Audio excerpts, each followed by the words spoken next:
AP అసెంబ్లీలో deputy CM Pawan Kalyan మాట్లాడుతున్నారు. Live లో చూద్దాం. రెండు ప్రశ్నలకు అధ్యక్ష, అసలు కర్నూలు జిల్లాలో ఉపాధి హామీ పథకం దుర్వినియోగం సంబంధించింది. కర్నూలు జిల్లాలో ఉపాధి హామీ పథకంలో దుర్వినియోగానికి సంబంధించి ఒక నిర్దిష్టమైన ఫిర్యాదు అనేది విచారణ నిర్వహించడం అయినది.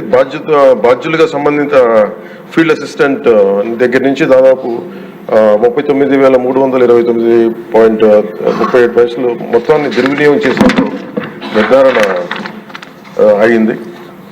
వారిని విధుల నుండి సస్పెండ్ చేయడం అధ్యక్ష. అదనంగా విభాగం యొక్క సామాజిక తనిఖీ బృందం 25 మండలాలకు గాను 16 మండలాల అక్రమాలను గుర్తించింది.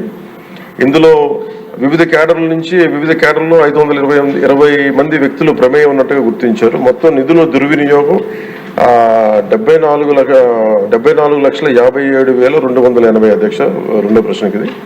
అలాగే మూడో ప్రశ్నకి అవినీతికి పాల్పడిన 520 మంది వ్యక్తుల్లో 31 మంది ఫీల్డ్ అసిస్టెంట్లు, సీనియర్, అలాగే 12 మంది ఫిక్స్డ్ టెన్యూర్ ఉద్యోగులను కూడా సస్పెన్షన్ ఉంచడం అయింది.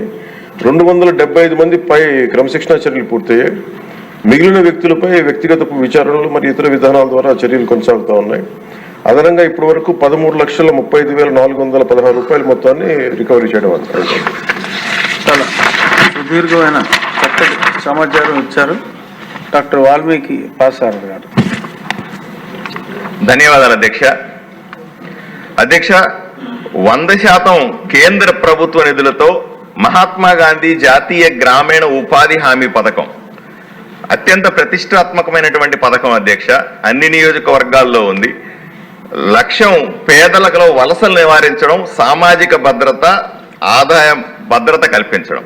సుమారుగా రాష్ట్ర వ్యాప్తంగా 72 లక్షల మందికి ఉపాధి కల్పిస్తున్నటువంటి పథకం అధ్యక్ష. 100 పని దినాలు, రోజుకు 300 రూపాయల కూలి ఇస్తారు అధ్యక్ష. కానీ రాష్ట్రంలో 260 రూపాయలు యావరేజ్ గా ఉంటుంది. దీనికి బడ్జెట్ ఆంధ్రప్రదేశ్లో సంవత్సరానికి 6,450 కోట్లు, కర్నూలు జిల్లాలో 200